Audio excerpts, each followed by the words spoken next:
Hi friends, ಇದು ಲಿನೋವೊ laptop. ಇದನ್ನು ನಾವು ಬಯಸ್ ಮೋಡು, ಆಮೇಲೆ ಬೂಟ್ ಮೆನು, ರಿಕವರ್ ಮೋಡು ಯಾವ ಥರ ಹೋಗ್ಬೇಕು ಅನ್ನೋದು ನಾನು ಇವತ್ತು ಹೇಳ್ಕೊಡ್ತಾಯಿದ್ದೀನಿ. ನಾರ್ಮಲಾಗಿ ನಾವು ಆನ್ ಮಾಡ್ತೇವೆ.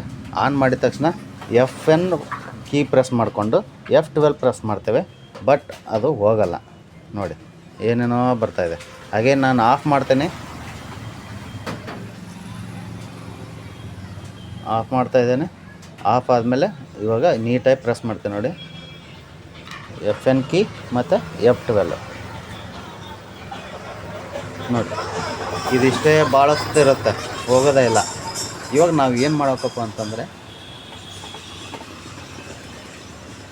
ಇದು ಲೋಡ್ ಆಗ್ತಾಯಿದೆ. ಇದನ್ನು ಆಫ್ ಮಾಡೋಣ. ಈಗ ನಾವು ಬಯಸ್ ಮೋಡ್ಗೆ ಹೋಗ್ಬೇಕಾಗತ್ತೆ. ಆಫ್ ಮಾಡಿ ಇಲ್ಲಿ ಲ್ಯಾಪ್ಟಾಪದ ಎಡಗಡೆ ಅಥವಾ ಬಲಗಡೆ ಇಲ್ಲೊಂದು ಹೋಲ್ ಇರುತ್ತೆ ನೋಡಿ, ಇಲ್ಲಿ ಹೋಲ್ ಇರುತ್ತೆ. ನಿಮಗೆ ಕ್ಲೀನಾಗಿ ತೋರಿಸ್ತೀನಿ ನೋಡಿ. ಇಲ್ಲಿದೆ ನೋಡಿ ಹೋಲ್, ಹೌದಾ? ಚಿಕ್ಕದೊಂದು ಹೋಲ್ ಇದೆ ನೋಡಿ, ಇವಾಗ ಕಾಣುತ್ತೆ ನೋಡಿ. ಚಿಕ್ಕದೊಂದು ಹೋಲ್ ಇದೆ, ಅಲ್ಲಿ ನಾವು ಒಂದು ಪಿನ್ ಹಾಕಬೇಕು. ಪಿನ್ ಅಥವಾ ಸಿಮ್ ಎಜೆಕ್ಟ್ರ್ ಇರುತ್ತಲ್ಲ, ಅದನ್ನು ಹಾಕಬೇಕು. ಇವಾಗ ನೋಡಿ, ಇಲ್ಲಿ ನನ್ನ ಹತ್ರ ಒಂದು ಪಿನ್ ಇದೆ, ಹೌದಾ? ಪಿನ್, ಈ ಪಿನ್ನನ್ನು ನಾವು ಇಲ್ಲಿ ಪ್ರೆಸ್ ಮಾಡಿದರೆ ಸಾಕು.